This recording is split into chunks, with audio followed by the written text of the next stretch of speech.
most of the fans will be like, lu tax Karl take on Mike Jagger ñu bàyyi ñeneen yéen loolu moo nekk my first question. No, it's funny because Mike, yeah, he's good. Ojilo tamid he's good because you know some mates they are way older than me. Yo, mabubasa la but li rap now. Then if you trying to entitle yourself over something lo xamanteni deserve loko lo xamanteni is mine, I guess the only thing that I have to do moy put gain a claim that is mine. Okay, comme da nga nek di wax ne comme like Mike Jagger comme lu mo claim ne mom moy king ak king si. Yeah, why come let's call a spade a spade. Mike all these years he like active with that much. Active. Based on certain reasons you xamantene any mo ko sax any mo ben doomi aram. Am of naa ni why you just xam nga mun doo toog ñaata years den nga ñëw xam nga bëgg a ñëw rek warax ñun ñëpp mel ni ñun comme benn muus leen wala ñun nekk di def ay sareet mbaam leen nekk di dawal wala leneen wala ñun xamul lu nekk di def nga bëgg a ñëw dos suñ mind bi dos si each and every fan seen mind yi ne comme yow yaa ñu mun ñun ñëpp loolu c'est le problème ma mën na maa mun amul problème waaw comme bul ko dee braguer too much that's loolu moom trigger and secondly that nigga it's okay. I'm going to say no, because this be a man. I have my reasons why I diss Mike. I'm going to mind you is a person now, but you go to this money. I'm on now. Understand? This because you're ideal. This be. I know this be. But close now, bro. This guy, you depends on you after what that will. No, the fact you must. Comme naka la moo yóbbee léegi man dafa am lu ma la bëgg a laajte through the beef dama gis ne sa first song bi wala nga ko release Mike dafa am screenshot bu mu génnee xaaral rek Mike dafa am screenshot bu mu génnee comme yéen a doon chat like mutual respect ci chat comme yaa maa ngi gis ci chat bi yaa ngi ko wax ne bro déglu nga ko loolu la nga ko sanam noonu ok xam nga lii dama ko bëggoon a clear depuis time this bu mu doon happen during the this waaye dama gis ne amuma one time and secondly I am a rapper man whatever I have to tell you I am going to jump on my songs pour wax loo ko direct ma amal laaxa understand nga Mike then amoon song bu ñu war a job do you know that I was one of the first artists you might link bu mu génnee prison okay I was one of the first not génnee ci actually first text you ma doon text because man am time yooyu man duma góor jigéen man nekkuma fii di génne ay lii kii lii la man lii wala lii non man I am not like that understand nga so man I could have easily done that screenshot ak lu mu doon caate ak man dugal ak ko waaye loolu make sense si man because man rapper la man duma jigéen understand nga secondly Mike soo gisee ma ko doon wax ndax déglu nga loolu moom si boppam moo suggest like we should have done a song understand nga then man there is this particular song that I was trying to work with Acidic Acidic could attest to that. Acidic si boppam mun naa mu génn mu attest loolu Acidic laa bëggoon mu teel ñu hook bi then Mike he is very good in rapping I have to give him his flowers xam nga fa maa ni and like man job naa ñaari verse yëpp si song boobu noonu man si ma boobu man ko doon wax ne la yow you are going to jump with the first verse man damaa ñëw second verse Acidic moo ñëw teel suñu hook bi xam nga loolu moo nekkoon like moo nekkoon idea bi and then am na time bu ma there was a time bu mu eewee suba mu text ma bro naka la seen ma song bi karab wala bit bi raada ma seet la laa faa teg xoolal lii rek Mike was trying to play this victim wala pour wane ne ok Lil Karl moo doon ñaan wala leneen man nekk ma si yooyu de léegi nag comme waa léegi nag man ma seen ko bit bi seen ko di my whole song ak verse bi ak everything then si laa ko doon texte di ko laajte ndax déglu nga verse bi wala ndax déglu nga song bi loolu laa ko doon laajte ok loolu parce que man dama ñëw gis miss call am so boobu tamit screenshot ko miss call am bu ma call amul ma dugg a ñëw call ko because man I was working during that time man maa ngi woon si port bi man I was already working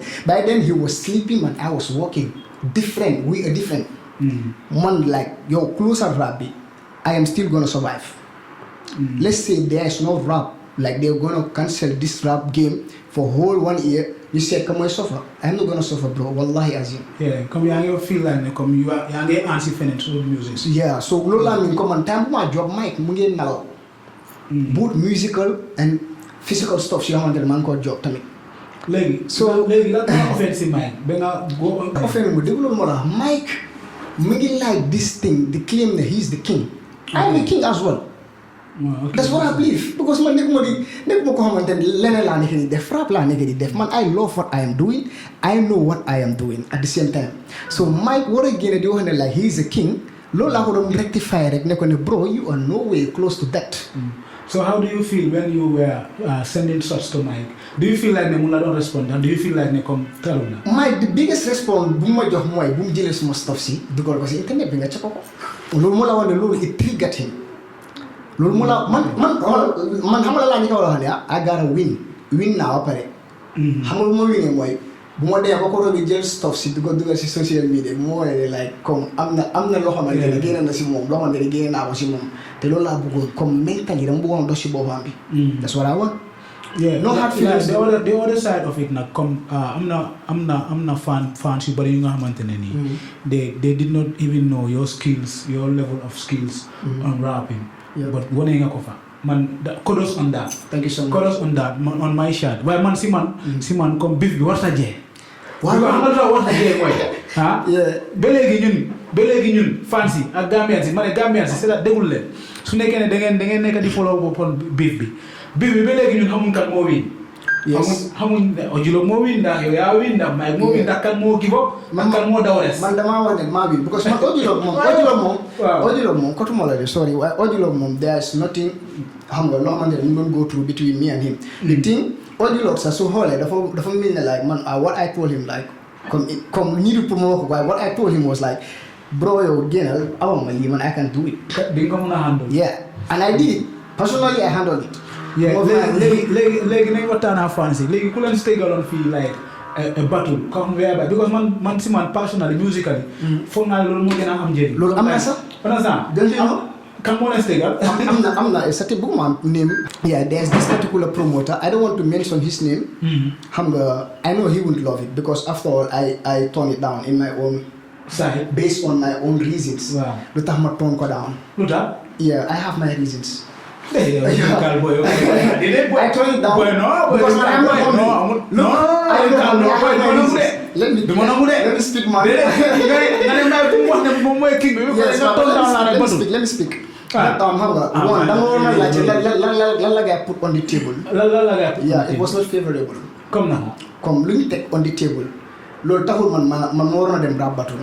Yeah honestly loolu is one of the lowest budget boo xamante ne nit war na ko mën a teg si rap battle comparing the fact that like the status Mike bu mu am man xaw ma ne am naa status loolu it depends on the funds xam nga fu ma nii waaye comme loolu man taxul may rap battle that money was not enough. Man su ma demee bay rap battle let me make it clear su ma demee bay rap battle you're gonna pay me man I'm not going to just battle up for something with someone you have to pay me my own side of my own side at the same time man looy fay kile man su ma leen néew si you have to pay me my own thing because man I am doing this for survival su ma léegi si néew si ko asamaan laa ko de jëlee am ko dee toog di ko xalaat nga fa naa ne so noonu la fa demee ba pare I turn it down too because I am on an album may work on a whole lot of projects yoo xamante ne mu ngi fi so bu gis naa ne batu bi daal favor ma woon nekkul loo xam ne daf maa mën a favor at the same time waaye léegi yow comme yow feewo xam nga ne soo waree dugga si bif bi si xeey si game bi amul daw. déedéet man daw ma de déglu fancy déglu leen di xam nga li xew because the guy he is claiming that he has like almost 4 million on his bank account. bring xam nga as man kartakar la comme nga waxee man si street bi laa dëkka. man si street bi laa yeroo xam nga fu may ni ay baxay ndaw. taxul may def dara asin xaalis bu mu sekal lu tax ñoo xamante ne yow man su ma la dóoree next minute bi di nga toogaat 4 good years wala 5 years pour récupérer waa loolu noonu. macha allah su ma laa dóor comme bëgguma laa dóorantu ndànk nañ génne xaalis bu mu sek. man su ma bos laa toon down ku xam ndax moom toon na down. waaw léegi ñaan la ngay laajte dégg promoteur yaa ngay déglu ak bu Hawaii man suñ ma linkee si suuf wala ñu link la yow rek na la ngay link rek yow ku bëgg a jaar si man da jaar si